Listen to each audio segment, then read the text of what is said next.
حي على الفلاح.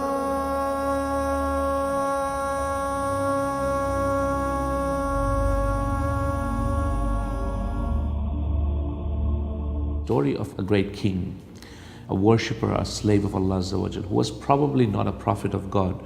However, definitely he was a Muslim, a Unitarian, believed in only one God, alhamdulillah. And despite his wealth and power and strength, Allah Azza wa Jal, that Allah gave him, he was a king who worshipped Allah Azza wa Jal sincerely. And Allah Azza wa Jal had given him phenomenal strength, phenomenal both physical strength to be able to lift things and carry things and move things, but also his army that Allah Azza wa Jal had given him was a formidable army. And one of the things that Dhul Qarnain loved to do or had a vision of was he wanted to bring a lot of the world under the rule of Allah Azza wa Jal. Yes, under his rule and authority, but the point was that he would spread Tawheed at the same time, alhamdulillah, as well.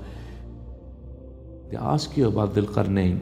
Verily we, meaning Allah Azza wa Jal, we established him in the earth and we gave him from every single matter a way and a path, meaning we eased his affair in every matter.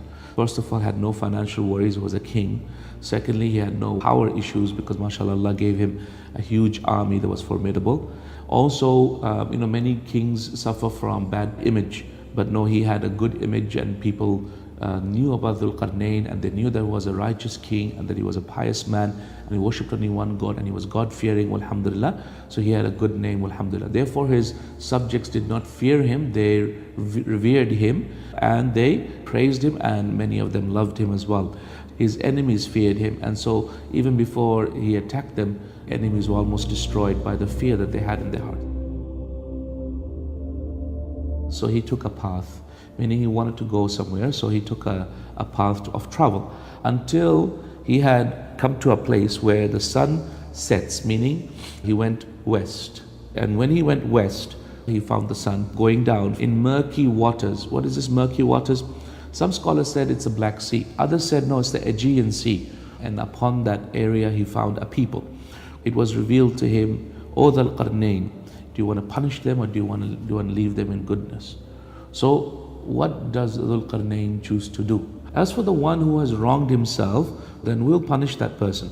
Then he'll be taken back to his Lord, meaning after he dies, then Allah will punish him a punishment that is tremendous or unheard of.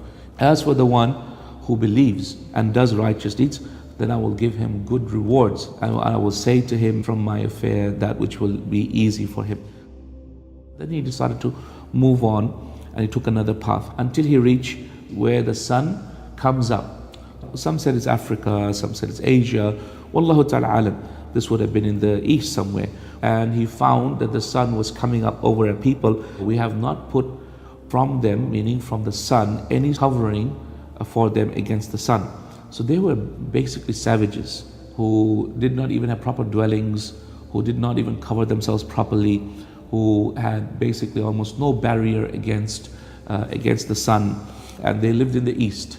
In the same way, we had encompassed whatever we had given him, blessed him from skills. Therefore, he took another path in order to travel. Where did he go? Turkey, around that area, until he reached the area which is Turkmenistan. He reached two mountains, and according to some of the narrations from the pious predecessors, shows that these two Saddain are actually in southern Turkey. And he found that just beyond the mountains were a people he simply almost never understood what they were saying, meaning they had a very different language, they had a unique way of speaking, and he simply almost did not understand. But alhamdulillah, Allah gave him knowledge and he had translators, and soon he understood. So what did the people say? They said, oh, the possessor of two horns, verily Ya'juj and Ma'juj. Who were Ya'juj and Ma'juj? Some scholars mention, or Ibn Abbas radiallahu ta'ala anhu mentions, that they were originally Turkish Mongol in origin. Other scholars mention that their origins are from the Mongolian, the Turkish, the Chinese mixed with Asian features. And however, the tafsir from Ibn Abbas radiallahu ta'ala anhu, which is authentic, mentions that their forefather was from the Turks. They were either the Tatars, Mongols, or people like them that lived in Central Asia, in that region, and unfortunately they create a lot of mischief. They said, "Oh, Dhul Qarnain, verily, Ya'juj and Ma'juj, these two tribes, they've created a lot of mischief on the earth. So can we pay you a fee? Can we give you some money so that you can put a barrier between us and them?" So what did he say? He said, "Look, what God has already given me is enough. Yeah, I don't need your wealth, but I'm here to help. I'm going to help you, and I can see that these people are spreading mischief, and my values are you don't spread mischief. So you want me to help you? Come support me in this cause that you want me to finish. So help me with your strength, meaning with your wealth and with your money and with your people, time, effort, all types of strength. Give me all of that so that I can put between you and them a dam or a barrier that will stop these people from coming and destroying your town." So Ya'juj and Ma'juj were unique people. Allah subhanahu wa ta'ala created them, the human beings, but they are people who have significant mischief. People like to vandalize and pillage and destroy. They will live in a city, but then they will burn it down afterwards. They will see a tree, and instead of picking its fruit, they will cut the branches of the tree until the whole tree will fall. Then they'll grab the fruit of the tree. Very mischievous human beings.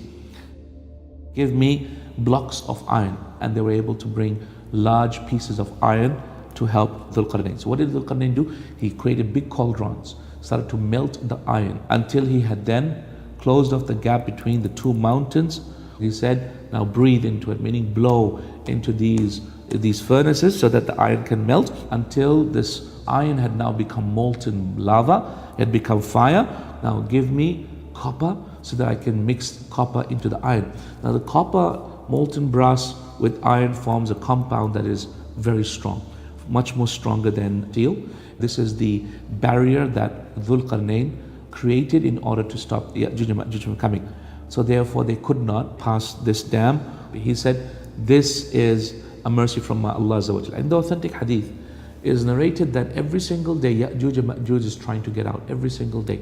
And they try and plow, and they dig, and they dig, and they dig, trying to get through, and it's very, very, very deep. So they can't get through, they can't get out, they're actually alive now. They can't get out, and every single time they dig, and then they come back, so we'll carry on next day. When they try to come back next day, they find the wall is getting wider and wider, and meaning thicker and thicker. Until one day will come when they will say, "Inshallah, we'll come back," and they will say, "Inshallah," and then that day they will come back and they'll find that the wall has not increased, and they'll keep on digging, and they'll get out on that day. And Allah knows which day that will happen. So Dhul Qarnain is teaching us that even a great king, when he achieves something very big, that they attribute it back to Allah Azza wa Jal. And remember that this is not going to stay all the time.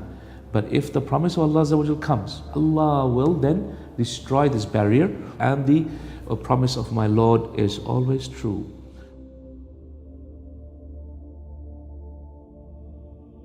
Dhul Qarnain, Dhu meaning the possessor of Qarnain, the two horns, was either one of a few people that this historian said. Some said he was either Alexander the Great. But Alexander the Great couldn't have been Dhul Qarnain, because Alexander the Great worshipped idols, and he had atrocities in his kingdom. The only reason why they mentioned Alexander the Great, because they're looking in history who is there that had actually gone east and west and everywhere and conquered quite a lot. There is another one who wasn't so well known, but that is also mentioned in the Jewish scriptures as the one who conquered Babylon and freed the Israelites. So the Israelis, the Banu Israel, they praised this man whose name was Cyrus, King Cyrus. They praised him because he freed the Israelites. He used to worship only one God, only believe in only one God, and was a righteous man. So if you look at the story of this king called Cyrus, he was anointed as a king, I think around about 549, conquered Babylon 550, something around there. And then he went around conquering some of the other places he went. So the world was open to him. He could go to Africa, he can go to Asia, he can go to Europe. So all of this was open to him, and this is precisely what is mentioned over here in the Quran, that he went east-west, and alhamdulillah, he conquered quite a lot, alhamdulillah.